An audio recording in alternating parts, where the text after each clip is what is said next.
ಚಿಕ್ಕಬಳ್ಳಾಪುರ ಜಿಲ್ಲೆಯ 10ನೇ ಕನ್ನಡ ಸಾಹಿತ್ಯ ಸಮ್ಮೇಳನ ಏಪ್ರಿಲ್ 8 ಮತ್ತು 9ರಂದು ನಡೆಸಲು ಜಿಲ್ಲಾ ಕಸಾಪ ಸಮಿತಿ ನಿರ್ಣಯಿಸಲಾಗಿದ್ದು, ಈ ಬಾರಿ ಸಮ್ಮೇಳನಕ್ಕೆ ಸರ್ವಾಧ್ಯಕ್ಷರನ್ನಾಗಿ ಹಿರಿಯ ಸಾಹಿತಿ ಗೋಪಾಲಗೌಡ ಕಲ್ವಮಂಜಲಿ ಇವರನ್ನು ಸರ್ವಾನುಮತದಿಂದ ಆಯ್ಕೆ ಮಾಡಲಾಗಿದೆ.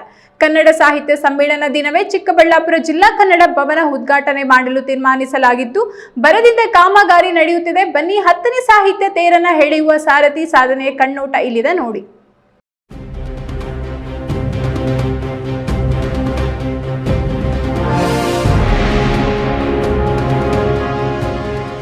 ಹೌದು, ಈ ಬಾರಿಯ ಜಿಲ್ಲಾ ಕನ್ನಡ ಸಾಹಿತ್ಯ ಸಮ್ಮೇಳನ ಅದ್ದೂರಿಯಾಗಿ ಮತ್ತು ಅರ್ಥಗರ್ಭಿತವಾಗಿ ನಡೆಸಲು ಸಾಹಿತ್ಯ ಪರಿಷತ್ ಪದಾಧಿಕಾರಿಗಳು ತೀರ್ಮಾನ ಮಾಡಿದ್ದಾರೆ.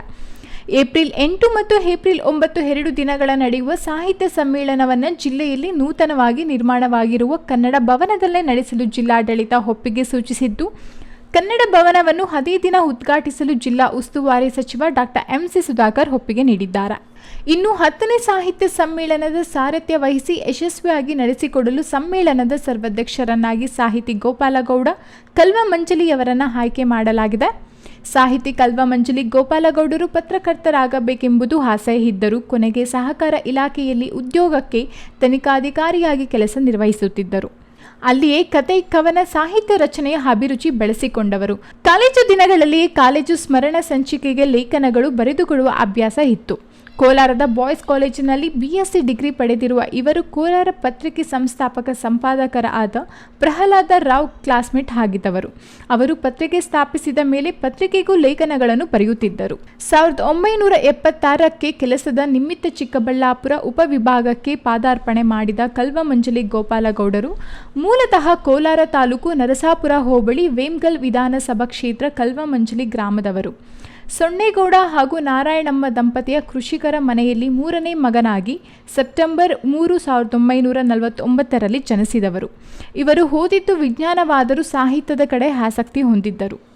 ಇವರು 2006ರಲ್ಲಿ ಸರ್ಕಾರಿ ಸೇವೆಯಿಂದ ನಿವೃತ್ತಿ ಹೊಂದಿದರು. ಅನಂತರ ಮತ್ತಷ್ಟು ಬರವಣಿಗೆಯತ್ತ ಹೆಜ್ಜೆ ಹಾಕಿದರು. ಇವರು ಇದುವರೆಗೂ 29 ಪುಸ್ತಕಗಳು ರಚಿಸಿದ್ದು, ಅವುಗಳಲ್ಲಿ ಸಣ್ಣ ಕಥೆಗಳು, ಜಾನಪದ ಕಥೆಗಳು, ನಾಟಕಗಳು, ಇತಿಹಾಸ ರಚನೆ, ದೇಗುಲಗಳ ಬಗೆಗಿನ ಲೇಖನಗಳು ಸೇರಿವೆ. ಜನಾರಣ್ಯ ಎಂಬ ಕಾದಂಬರಿಯನ್ನು ಬರೆದಿರುವ ಕಲ್ವಮಂಜಲಿ ಅವರ 3 ಮೂಲೆಗಳು ಹಾಗೂ ಮದುವೆಗೆ ಮುಂಚೆ ಎಂಬ 2 ನಾಟಕಗಳು ಆಕಾಶವಾಣಿಯಲ್ಲಿ ಧ್ವನಿ ಮುದ್ರಣದಲ್ಲಿ 1976ರಲ್ಲಿ ಪ್ರಸಾರವಾಗಿದ್ದವು. ಕಲ್ವಮಂಜಲಿ ಗೋಪಾಲಗೌಡರು 2014ರಲ್ಲಿ ನಡೆದ ಚಿಕ್ಕಬಳ್ಳಾಪುರ ತಾಲೂಕು 3ನೇ ಸಾಹಿತ್ಯ ಸಮ್ಮೇಳನದ ಅಧ್ಯಕ್ಷರಾಗಿದ್ದರು. ಇವರಿಗೆ ಗಣರಾಜ್ಯೋತ್ಸವ, ಕನ್ನಡ ರಾಜ್ಯೋತ್ಸವ ಹಾಗೂ ಕೆಂಪೇಗೌಡ ಪ್ರಶಸ್ತಿಗಳು ಇವರ ಮಡಲಿಗೆ ಸಿಕ್ಕಿವೆ. ಒಂದು ರೀತಿಯ ಆಶ್ಚರ್ಯ ನನಗೆ. ಈ ಸದ್ಯಕ್ಕೇನು ಬೇಡ ಅಂತ ನಾನು ಬರವಣಿಗೆಯಲ್ಲಿ ತೊಡಗಿಸ್ಕೊಂಡಿದ್ದರಿಂದ ಬೇರೆ ಈ ಥರದ್ದು ಯಾವುದೇ ಒತ್ತಡ ನನಗೆ ಬೇಡ, ಆರಾಮಾಗಿ ಇರಬೇಕು ಅನ್ನೋದೇ ನನ್ನ ಒಂದು ಸ್ವಭಾವ. ಆದರೂ ಕೂಡ ಈಗ ನನ್ನೆಲ್ಲ ಸ್ನೇಹಿತರು ಈಗ ಚಿಕ್ಕಬಳ್ಳಾಪುರ ಜಿಲ್ಲಾ ಸಾಹಿತ್ಯ ಪರಿಷತ್ನಲ್ಲಿ ಯಾರೆಲ್ಲ ಇದ್ದಾರೆ, ಪದಾಧಿಕಾರಿಗಳಾಗ್ಬೋದು, ಅಧ್ಯಕ್ಷಗಳಾಗ್ಬೋದು, ಕಾರ್ಯದರ್ಶಿಗಳಾಗ್ಬೋದು, ಅವರೆಲ್ಲ ನನ್ನ ಒಡನಾಡಿಗಳು. ನಾವು ಅವರೆಲ್ಲ ಜೊತೆಯಲ್ಲಿ ಬೆಳೆದಂಥವ್ರು.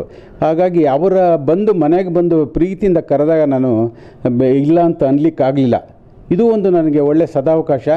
ನಾನು ಸುಮಾರು 45 ವರ್ಷಗಳಿಂದ ಬೆಳೆದು ಓಡಾಡಿಕೊಂಡಂಥ ಈ ಭೂಮಿ, ಈ ಚಿಕ್ಕಬಳ್ಳಾಪುರ ನೆಲದಲ್ಲಿ ನನ್ನ ಪ್ರೀತಿಯ ಜನರ ಮಧ್ಯೆ ಸಮ್ಮುಖದಲ್ಲಿ ನನಗೆ ಈ ಸನ್ಮಾನ ಸಿಗ್ತಿದೆಯಲ್ಲ ಅಂತ ಅದೊಂದು ರೀತಿ ಖುಷಿ. ಜೊತೆಗೆ ಈ ಚಿಕ್ಕಬಳ್ಳಾಪುರ ನಗರಕ್ಕೆ ಒಂದು ರೀತಿಯ ಕಳಶಪ್ರಾಯವಾಗಿ ಈಗ ರೂಪುಗೊಂಡಿರುವಂತಹ ಕನ್ನಡ ಭವನ ಉದ್ಘಾಟನೆ ಕೂಡ ಆಗ್ತಿದೆ.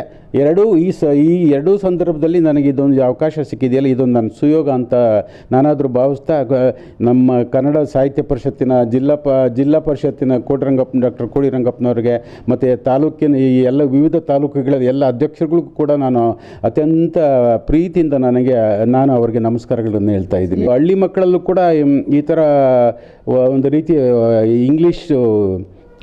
ಇಂಗ್ಲೀಷ್ ಬಗ್ಗೆ ಕೆಟ್ಟ ಒಂದು ಇದು ಬಂದುಬಿಟ್ಟಿದೆ, ಆಸಕ್ತಿ ಬಂದುಬಿಟ್ಟಿದೆ. ಇನ್ನೂ ದುರಂತ ಅಂತಂದರೆ ಮಕ್ಕಳ ಪೋಷಕರು ತಮ್ಮ ಮಕ್ಕಳನ್ನು ಇಂಗ್ಲೀಷ್ ಮಾಧ್ಯಮದಲ್ಲೇ ಓದಿಸ್ಬೇಕನ್ನೋ ಒಂದು ಗೀಳು ಕೂಡ ಅಂಟ್ಕೊಂಡ್ಬಿಟ್ಟಿದೆ.